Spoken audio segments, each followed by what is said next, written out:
మానస సరోవర్ యాత్ర ప్లాన్ చేస్తున్నారా? నమ్మకంగా సేఫ్ గా మీ కలల మానస సరోవర్ యాత్రని ట్రావెల్ టర్న్స్ తో నిజం చేసుకోండి. మరిన్ని వివరాలకు ఈ నెంబర్కు కాల్ చేయండి.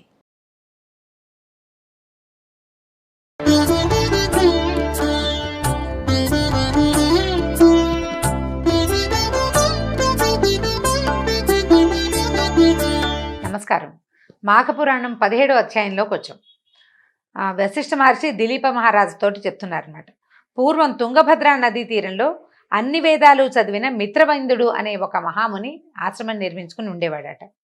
అయితే మిత్రవందుని భార్య అతిలోక సుందరిట.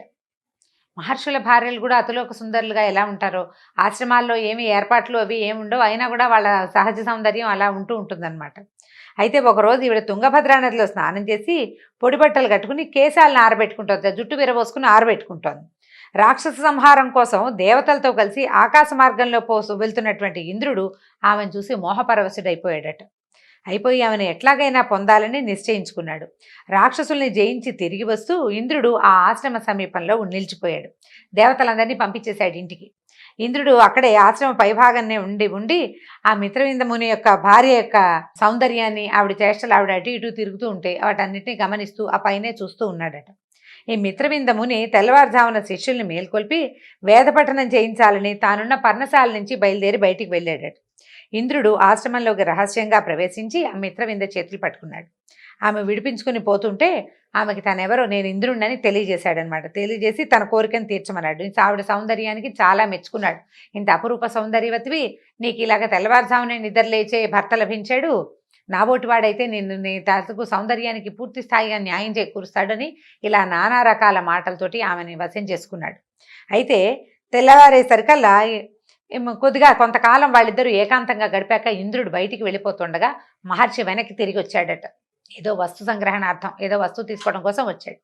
ఈ ఇంద్రుడిని చూసేసరికల్లా నువ్వు ఎవరు ఏమిటి అని ప్రశ్నించి విపరీతమైన కోపంతో, నువ్వు శత్రు సంహారం చేయటానికి వెళ్ళిన వాడివి, ఇట్లా పరుల భార్యలతోటి ఈ రకమైన ప్రవర్తన చేస్తావా? మనిషిగా ప్రవర్తించట్లేదు, నువ్వు జంతువుగా, అంటే మనిషిగా అనకూడదు, దేవుడిగా ప్రవర్తించలేదు, నువ్వు జంతువులా ప్రవర్తించావు, గాడిద ముఖం గలవాడి వైపో నువ్వు, నీ మొహం గాడిద మొహం అయిపోతుంది, ఆ తర్వాత నీకు ఇంకా దేవలోకానికి వెళ్ళే అర్హత లేదు, దేవలోకానికి వెళ్ళలేవు నువ్వు అని, నువ్వు సర్వనాశనం అయిపోమని దేవేంద్రుడిని శపించాడు. ఆ తర్వాత ఏం చేశాడు, ఈ భార్యని కూడా శపించి ఆమెని పాషాణం రాయి అయిపోమని భార్యని శపించి ఆ చోటును విడిచిపెట్టి ఆ గంగా తీరానికి వెళ్ళిపోయి కొంతకాలం తపస్సు చేసుకుని యోగశక్తితోటి దేహాన్ని విడిచేసి పరమాత్మలో లీనమైపోయాడు. ఇలాంటి కథ మనం ఒకటి విన్నాం కదా అని మీకు గుర్తొస్తుంది. ఇది ఆ కథకి రిలేటెడ్గా కాదు, కొంచెం విడిగా చెప్పబడింది అనమాట. అక్కడి నుంచి మునిశాపం వల్ల ఇంద్రుడి మొహం మాత్రం గాడిద ముఖమైంది, శరీరం అలాగే ఉందన్నమాట. అక్కడి నుంచి ఏమైంది, అక్కడ ఉండటానికి సిగ్గుపడి ఈయన ఏం చేశాడు, ఇంద్రుడు అక్కడే ఎక్కడ ఉంటాడు, ఆశ్రమంలో అందరూ ఈయన గుర్తుపట్టేస్తారు కదా, దాంతో పారిపోయి అక్కడ ఒక పర్వతంలో ఒక కొండ గుహలోకి చేరిపోయాడట. ఆ గుహ లోపల ఉంటూ అక్కడ దొరికిన గడ్డి తింటూ అలాగే బతుకుతూ వచ్చాడట. అతను అట్లా 12 సంవత్సరాలు, అంటే మానవ సంవత్సరాలు అనమాట, దేవతల రోజులు వేరు కదా, 12 సంవత్సరాలు గడిపాడు. అయితే రాజు లేని స్వర్గం మీద రాక్షసులు దండయాత్రకు వచ్చి దేవతలతో యుద్ధం చేస్తున్నారట. తర్వాత దేవతలు రాక్షసులతో యుద్ధం చేయలేకపోయారు. రాజు లేకపోతే ఏం చేస్తారు, నాయకత్వం ఉండాలి కదా. అక్కడి నుంచి వీళ్ళు తమ ప్రభు అయిన ఇంద్రుడి కోసం వెతకడం మొదలుపెట్టారు. ఎంత వెతికినా ఇంద్రుడు వాళ్ళకి కనపడలేదు. స్వర్గానికి తిరిగి వచ్చారు. రాక్షసులు మళ్ళీ వాళ్ళని తరిమి కొట్టారు. దేవతలు ఇంద్రుడిని వెతుకుతూ నదీ తీరాలందు, సముద్ర తీరమందు తిరుగుతూ ఉన్నారు. అయితే ఏమైంది, అది మాఘమాసం అవటం వల్ల మాఘమాసంలో నదీ స్నానం చేసి తిరిగి వస్తున్నటువంటి మునులని చూశారట దేవతలు. మాఘమాస మహిమని ముచ్చటించుకుంటున్నటువంటి మునులకి నమస్కరించి, మీరు చేసే వ్రతం ఏమిటండి, ఏ వ్రతం గురించి మీరు మాట్లాడుతున్నారు, మీరంతా ఇంతమంది సమూహంగా ఎందుకు వెళ్తున్నారు, ఏమిటి ఈ వ్రతము, ఏం కథ అని వివరంగా కనుక్కున్నారనమాట. అడిగితే దేవతలారా వినండి అని చెప్తున్నారు వ్రతం. దేవతలకి మునులు ఇలా చెప్పారు, ఏమని, మేము చేసే వ్రతము మాఘమాస వ్రతం. సూర్యుడు మకర రాశి యందుండగా ప్రాతకాలమున నదీ తటాకాదుల యందు స్నానం చేయటము, శ్రీ మహావిష్ణువు యొక్క పూజ, పురాణ పఠనము, యథాశక్తి దానము, దీనివల్ల దుర్లభమైన మోక్షం కూడా సులభమవుతుంది. అయిన తర్వాత మాఘమాసమును చేసిన మాధవ స్మరణ సర్వ పాపాలన్నీ నశింపజేస్తుంది.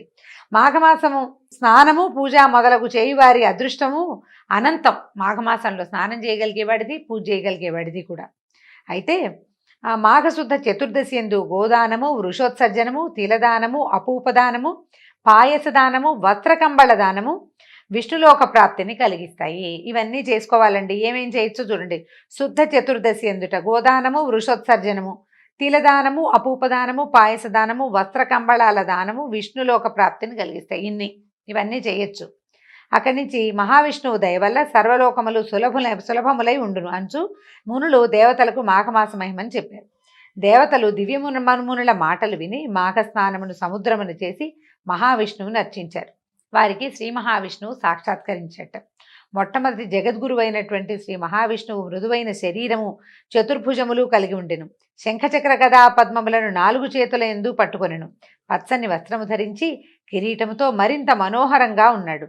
కంకణములు, హారములు, వైజయంతిమాల మొదలగు అలంకారములను ధరించి గంభీర మనోహర రూపంతో సాక్షాత్కరించాడు. ఆయన చూసి దేవతలు, అయ్యా నువ్వు జగములకే గురువి, అగ్రగణ్యుడివి, నీలాంటి వాడివి నువ్వే కానీ ఇంకెవరు లేరు నాయన. మేమందరం అంటే 4 ముఖాలు కలిగిన బ్రహ్మ కూడా నిన్ను పొగడ్డానికి సరిపోయేవాడు కాదు. ఏకముఖం కలిగిన వాళ్ళం మేమెంత. నువ్వు మహానుభావుడివి, నువ్వు సచ్చిదానంద రూపుడు అని నానా విధాలా భగవంతుడిని స్తోత్రం చేశారు. చేసి ఏం చెప్పారంటే, ఇప్పుడు నువ్వే సృష్టించావు, ఇంద్రుడిని కూడా నువ్వే సృష్టించావు, కానీ ఇప్పుడు అతడు మాకు కనపడడం లేదు. ఇంద్రుడు లేడు. నిన్ను స్తుతించడం తప్పిస్తే ఇంకేమీ చేయలేకపోతున్నాం. ఇంద్రుడు లేకపోవడంతో యుద్ధం చేయలేకపోయాం మేము. రాక్షసులు మమ్మల్ని తరిమి కొట్టి అమరావతిని ఆక్రమించేశారు. ఇంద్రుడు ఏమయ్యాడో తెలియలేదు. ఈ రకంగా రాక్షసుల చేతిలో అవమానాల పాలైపోతున్నాము, మమ్మల్ని రక్షించమని పరిపరి విధాలుగా ప్రార్థించారు. ఈ దేవతల మీద జాలిపడినటువంటి శ్రీమన్నారాయణుడు ఏమన్నాడంటే, నాయన మునిశాపంతో దివ్యశక్తుల్ని కోల్పోయి గాడిద ముఖంతో పద్మగిరి గుహలయందు సిగ్గుపడి దాగి ఉన్నాడు. అతడు ముని భార్యని మోహించి ఆమెతో వ్యభిచరించి ఆ దోషం వల్ల మునిశాపాన్ని పొందాడు. పద్మగిరి గోకర్ణం సమీపంలో ఉంది. పరమ పవిత్రమైన మాఘమాసమున అర్ధోదయ పుణ్యకాలమున గర్ధపముఖుడైన ఇంద్రుని చేత నదీ స్నానం చేయించండి. అందువలన ఇంద్రుడు గాడిద ముఖమును విడిచి మంచి ముఖము కలవాడై పూర్వం వలె దివ్యశక్తులను పొంది మిమ్మల్ని రక్షించగలడు. కాబట్టి మీరు వాడితోటి మాఘమాస అర్ధోదయ పుణ్యకాలంలో నదీ స్నానం చేయించండి అన్నాడు. అనగానే దేవతలు ఇది విని ఆశ్చర్యపోయారు. అయ్యా, మునిశాప పీడితుడైన ఇంద్రుడు కేవలము స్నానంతో పవిత్రుడవుతాడా? స్నానంతో స్వస్థుడవుతాడా?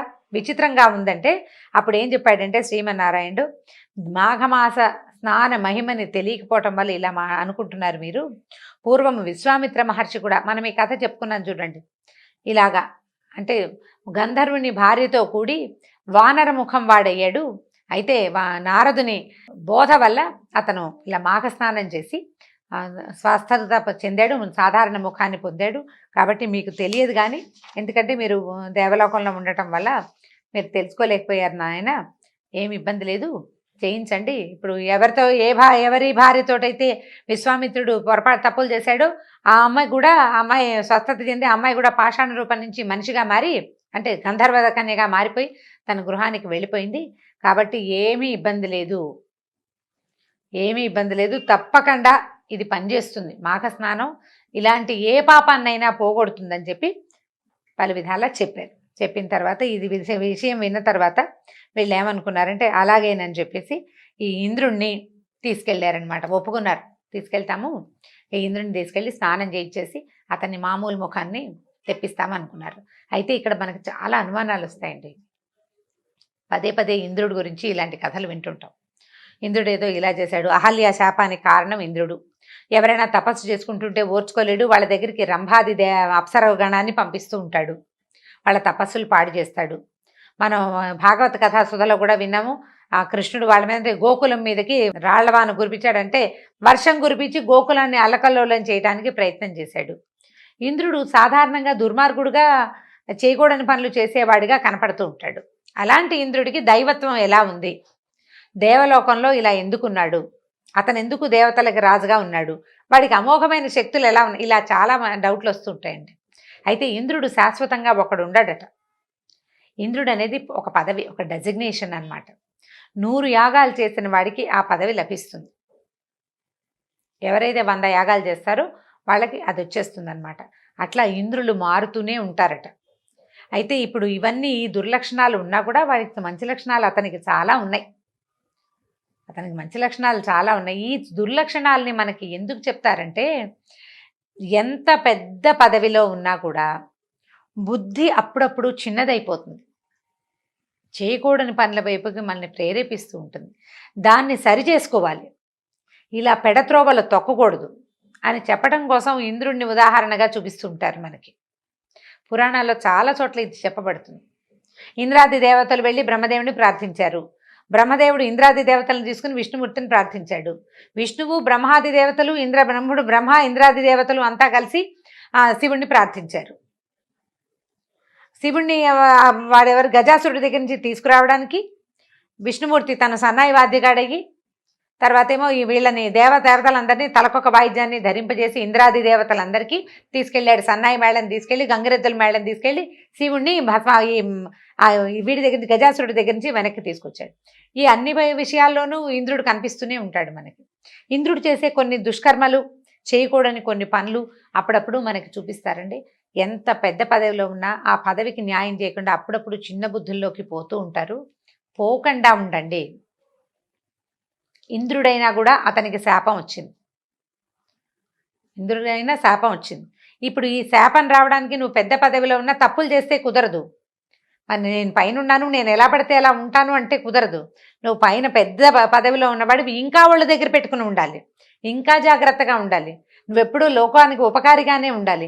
ఏ చిన్న పొరపాటు చేస్తా నేను అవన్నీ పెద్దవి మంచివి చేశాను, ఇది ఒక చిన్న తప్పు చేస్తే ఏమిటండి అని అడగకూడదు. చిన్న తప్పైనా ఇంద్రుడి లాంటి వాడికి కూడా, అంత పెద్ద పదవిలో ఉన్నవాడికి, దేవతలందరికీ అధినాయకుడైన వాడికి కూడా శాపం తప్పదు అని చెప్పడం కోసమే ఈ ఇంద్రుడి కథలు మనకి తరచూ చెప్పబడతాయండి. దాని మీద పెద్దగా మనం ప్రశ్నలు వాటికి ఏమి తావు ఇవ్వకూడదు. మనం ఒకసారి ఆలోచిస్తే మనకే అర్థమవుతుంది. దీంతో 17వ అధ్యాయం పూర్తయిందండి. 18వ అధ్యాయంలో రేపొద్దున మళ్ళీ కలుసుకుందాం. నమస్కారం.